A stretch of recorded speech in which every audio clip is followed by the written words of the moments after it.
Ça fait longtemps que je réfléchis à commencer à faire des critiques de films sur la chaîne, notamment sur l'univers DC et Marvel, où je suis un énorme fan. Et quoi de mieux que de commencer avec une actualité, la critique de Joker Folie à 2 que j'ai vue évidemment, sinon je vous la ferai pas, parce que, déjà c'est d'actualité, mais en plus de ça, c'est l'un des seuls films sur lequel je l'adore, mais en même temps, putain mais je le déteste. Je le déteste pour un tas de raisons, mais bien sûr on va commencer par une partie no spoil et ensuite spoiler pour pas vous enlever la surprise, même si je vous dis dès maintenant, allez voir le film. N'écoutez pas les critiques avant que vous l'ayez vu, parce que déjà, le film en termes de réalisation, caméra, tout ça, il est tout aussi excellent que le premier, et en plus de ça, le jeu d'acteur de Joaquin Phoenix, de Lady Gaga et tous les autres acteurs, il est impeccable. Vraiment, il est tout aussi bon que le premier. C'est génial de les voir à l'écran jouer aussi bien. Donc rien que pour ça, ça mérite. Et sur ce, let's go pour la partie no spoil. Pour commencer, on va parler du premier film et notamment mes attentes quant à cette suite. Et il est vrai que pour moi, le premier Joker se suffisait à lui-même. Il ne méritait pas de suite parce que ce film, il avait un début, il avait une fin, et il n'y avait pas besoin d'extrapoler, de continuer à voir d'autres choses, parce qu'il est parfait le film. Vraiment, on voit tout simplement la naissance du Joker, on le voit devenir une icône à la fin, tout était parfait, et on savait déjà que ce film n'aurait pas d'univers partagé dans lequel on le verrait se battre contre un Batman, parce que quand tu regardes Joker, comparé aux autres films, ça ressemble énormément quand même à un film d'auteur qui a quelque chose à te dire, et c'est tout. Et donc ouais, il est vrai que j'étais pas du tout pour une suite à ce film. Puis est arrivé pas mal d'informations, dont notamment le fait de l'arrivée de Lady Gaga en tant que Harley Quinn, où, je t'avoue, je commençais à être bien curieux, et ils ont parlé aussi d'une comédie musicale. Je me suis dit, ouais, ça peut être quand même super intéressant, surtout que c'est accurate par rapport au personnage, qui adore faire du spectacle, qui adore être rocambolesque dans sa façon de s'exprimer, dans la façon de tuer ses ennemis, tout ça. Pourquoi pas? Je me suis dit vraiment, pourquoi pas, s'ils font super bien, ça peut être ultra intéressant. Et donc, qu'est-ce que j'en ai pensé? Comme je vous ai dit, d'un côté, je l'adore. Je l'adore parce que, déjà, caméra, c'est magnifique, les acteurs sont toujours aussi bons, Arthur Fleck a vraiment une psychologie de personnage qui est approfondie dans cet opus-là et qui fait plaisir à voir. Vraiment, le personnage est hyper intéressant, hyper attachant, et t'as envie de le voir redevenir cette icône de Joker, le voir sortir, parce que oui, si vous le savez pas, Joker Folie à 2 est avant tout le procès du Joker suite à son arrestation à la fin du premier film. Et ce qui est vraiment cool, c'est que t'as plein de questions qui est posées, comme par exemple, est-ce qu'il a une double personnalité? Est-ce que c'est la même personne? Enfin, il y a des choses qui sont hyper bien travaillées, des questions où t'as vraiment envie d'avoir la réponse, si t'as vu le premier. De ce niveau-là, c'est génial. Et pourquoi j'ai été déçu? J'ai été déçu parce que numéro 1, et je pense que c'est le plus gros point négatif du film, c'est que le côté comédie musicale, ça n'a pas marché. En tout cas, sur moi, ça n'a pas marché. Autant les scènes sont plutôt cool en solo, et c'est des scènes que j'aurais très bien vues, tu sais, en scène additionnelle sur un Blu-ray, pourquoi pas. Mais elles ont été vraiment très mal intégrées, je trouve. Tu sens que c'est un cheveu sur la soupe. Elles arrivent à des moments où t'as pas envie d'avoir de scène musicale, où t'as envie juste de continuer l'histoire de manière hyper sérieuse. Vraiment voir l'évolution d'un seul trait. Et là, ça fait un peu coupure, on va pas se mentir. Tu souffles. Quand ça arrive, tu souffles. C'est vraiment chiant. Même si les acteurs chantent très bien, même si les scènes sont très belles, pour moi, ça marche pas. Ensuite, ce qui m'a beaucoup déçu, et là, c'est le fan d'ici qui vous parle, c'est que le film s'envole jamais. Tu n'as pas de scène d'action, tu n'as pas vraiment cette icône du Joker comme dans le premier. Le film, c'est vraiment le procès du Joker, ni plus ni moins. Et c'est vraiment dommage, parce que c'est pas ce que tu veux voir en tant que fan d'ici du personnage. Le Joker, quand il pense, c'est quoi? C'est un malfrat du crime qui va aller jusqu'au bout, tout simplement pour foutre le bordel, comme dans le premier, qui devient une icône et que tout le monde le suit. Et c'est ça qui est génial. Et là, tu ne l'as pas et je comprends pas pourquoi. Surtout que, il faut en parler, mais t'as un moment donné où le film peut s'envoler et le réalisateur dit non. Le réalisateur dit c'est pas ce que je veux faire et il te surprend sans cesse. Alors c'est une très bonne chose de surprendre ses spectateurs, ça je dis pas, mais il faut savoir le faire, tu vois. Et pour ce personnage, je suis désolé, mais il a pas su le faire et la fin, je la comprends tout simplement pas. Et ensuite, Harley Quinn, malgré le fait que Lady Gaga joue très bien, elle ne sert pratiquement à rien. Oui, ça va toucher un petit peu la psychologie du personnage, mais sans plus que ça. T'aurais pu très bien l'enlever du film. Non. Franchement, elle aurait dû être plus centrale. Ça aurait dû être un film de duo.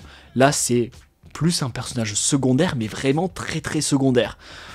Donc là, pareil, dommage. Voilà, c'est tout ce que j'ai à vous dire du côté du no-spoil du film, parce que c'est vrai que ce film est plus intéressant à parler du côté spoiler. Il est hyper surprenant. Et même juste pour ça, allez voir le film. Parce que comme je vous ai dit, c'est un très bon film. Si tu n'es pas fan de DC, si tu n'es pas un super fan du personnage, tu vas kiffer. Mais si tu t'attends à voir du Joker pur et dur à la Heath Ledger, c'est pas pour toi. Clairement, c'est pas pour toi. Il n'empêche qu'il reste hyper intéressant, rien que d'un point de vue visuel, rien que d'un point de vue acting, ça vaut le coup. Et donc, passons au niveau du spoiler. On va aller direct sur la fin. Pourquoi le Joker meurt comme ça? J'ai pas compris. Il se fait poignarder en prison. Et au final, ce film a servi presque à rien. Voilà, je vais le dire. Ce film ne sert à rien si tu connais le personnage. Parce que tu commences le film, on t'explique bien qu'il est à l'asile d'Arkham, qu'il est dans la merde, très clairement. Il a un procès sur lequel, à la fin, s'il perd, il a la peine de mort. Tu vois qu'au début du film, il est dans la merde. Personne est pour lui. C'est très compliqué de le défendre parce que t'as beaucoup d'accusations, t'as beaucoup de témoignages qui font que de plus en plus, il s'engouffre. Et c'est là qu'il redevient le Joker au milieu du film. Tu vois qu'il fait le procès en costume, avec son maquillage, ce qui est vraiment incroyable visuellement parlant, c'est super cool. Il change carrément son expression de parler, tout ça. Il est vraiment déterminé à montrer qui il est et pourquoi il a fait ça. Et jusque là, c'est génial. T'as l'icône qui revient, t'as le personnage qui revient, c'est très très cool. Et ensuite, il décide d'abandonner ce rôle-là. Chose que je n'ai pas compris. Parce que quand tu regardes le premier film, le rôle du Joker qu'il prend, c'est tout simplement sa version finale, sur laquelle il voit que tout le monde le respecte, sur laquelle il voit qu'il peut faire changer les choses, et en fait c'est que du bénéfique pour Arthur Fleck. Et le réalisateur décide de le faire abandonner pour aucune réelle raison. Je vois pas pourquoi il a abandonné ce rôle-là, je vois pas pourquoi d'un coup il avoue tous ses crimes et qu'il a fait ça pour rien. Je comprends pas du tout. Et le pire, ça il faut en parler, et le pire, c'est que suite à ça, tu as l'évasion du Joker. Il y a quelqu'un qui fait exploser une bombe, t'as le mur qui tombe, il sort, il est en liberté, il rejoint Harley Quinn qui elle est dégoûtée de voir que le Joker, Arthur Fleck, a abandonné ce rôle-là, décide de le quitter, et Arthur Fleck se laisse livrer à la police. Donc, au final, ça n'a servi à rien. Il retourne donc en prison, les gens sont dégoûtés par rapport à ce qu'il a fait, qu'il n'assume pas cette icône qu'il était. Et à la fin, il se fait poignarder. Il se fait tuer, tout simplement. Et tu apprends que celui qui l'a tué devient le nouveau Joker parce qu'il se fait une cicatrice au niveau du visage, il se met du sang. Tu comprends que, voilà... Je comprends la symbolique de cette fin, mais qu'est-ce que c'est dommage, c'est pas ce qu'on aurait voulu voir, et surtout que bon, tu sais que le Todd Phillips ne veut pas faire de Joker 3, tu sais qu'il en a fini avec cet univers, que Joker 2 est vraiment la fin de la fin. Pourquoi avoir fait un espèce de teasing sur une suite, ou en tout cas faire comprendre qu'il y aura toujours un nouveau Joker, que le symbole continue et que c'est pas que Arthur Fleck, alors que tu n'auras pas de suite. Moi, ce que j'aurais voulu voir en tant que fan, c'est vraiment le voir exploser, revenir en tant que icône, foutre le bordel partout, parce que, en plus, c'est un personnage hyper intéressant, qui arrête pas de se faire défoncer par n'importe qui n'est pas compris, qui est sans cesse rabaissé. Franchement, voir un personnage comme ça qui, à la fin, est en liberté et full bordel, mais un vrai bordel, plus que dans le premier, ça aurait été hyper satisfaisant. Et là, pas du tout. Donc ouais, ce film est inutile. Ce film est inutile. Il a gâché un petit peu le premier film, surtout pour les fans d'ici, parce que t'as l'impression que les événements du premier n'ont servi à rien. Juste à créer une petite manifestation, mais c'est tout. Où est le Joker dans tout ça, hein? Rappelle-toi de The Dark Knight, dans lequel il fout un putain de bordel, avec, en vrai, et il faut le dire, une psychologie que tu comprends totalement. Et ça, tu n'as pas du tout dans Joker Folie à 2. Je comprends pas. Comment tu peux avoir un film aussi parfait dans le premier, où le réalisateur a réussi à cerner parfaitement le personnage, où t'as une fin qui est, on peut dire, parfaite, et tu enchaînes avec un deuxième film qui abandonne tout ce qu'il a fait auparavant. Voilà. Donc c'est à peu près tout ce que j'ai à vous dire sur Joker Folie à 2, c'est ma critique, c'est mon avis. Comme je vous dis, d'un côté j'adore ce film, mais de l'autre je le déteste. Personnellement, j'aurais été à la place du réalisateur, j'aurais pas du tout fait ces choix-là.